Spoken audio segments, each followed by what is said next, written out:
Heart dub time மிஷினோட வந்து first part இது வந்து 2010 வந்து ரிலீஸ் ஆச்சு.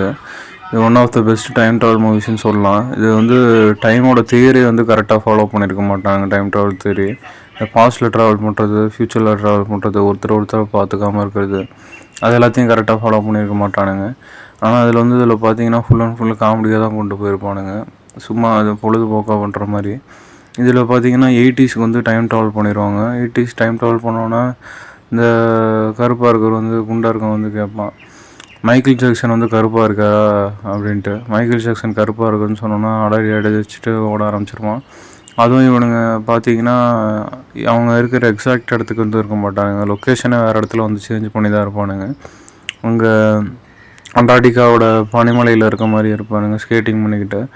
அங்கே வந்து இவங்களோட பேரண்ட்ஸ் எல்லாத்தையுமே வந்து பார்ப்பாங்க, அம்மா அப்பா எல்லாத்தையும். அதாவது அவங்க வாழ்ந்துட்டு இருந்த காலகட்டத்துக்கே அவனுங்க டைம் ட்ராவல் பண்ணி போயிட்டானுங்க. அது மட்டும் இல்லாமல் அங்கே இருக்க லேடிஸையும் வந்து லவ் பண்ணுவானுங்க. அப்புறம் ரிலேஷன்ஷிப்லேயே இருப்பானுங்க. அங்கே இருக்க பாஸ்ட்டு வந்து மொத்தமாகவே தலைகளாக மாற்றி விட்டு வந்துடுவானுங்க. மாற்றிட்டு அங்கே எவ்வளோக்கு எவ்வளோ என்ஜாய் பண்ண முடியுமோ அவ்வளோக்கு எவ்வளோ என்ஜாய் பண்ணிவிட்டு அப்புறம் டைம் ட்ராவல் பண்ணி வந்து ஃப்யூச்சருக்கு பண்ணிடுவானுங்க. கடைசியாக ஒன்று டைம் ட்ராவல் பண்ணி எல்லாத்தையும் மாற்றலாம்னு சொல்லிவிட்டு அங்கே இருக்கவங்க எல்லாத்தையுமே வந்து லவ்வும் பண்ணிவிட்டு அதுக்கப்புறமா அங்கே இருக்க இதனோட சூழ்நிலை வாழ்வியலை வந்து அப்படியே மாற்றிடுவானுங்க.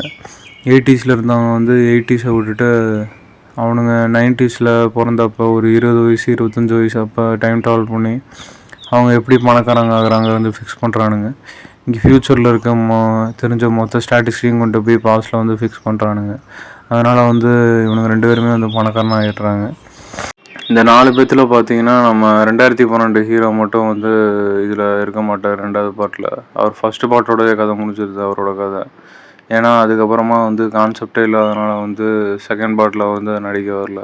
இந்த 3 சோடாபுட்டி ஃப்ரெண்ட்ஸுங்களுமே வந்து இந்த படத்தை ஓடலாம்னு நினச்சிட்டானுங்க.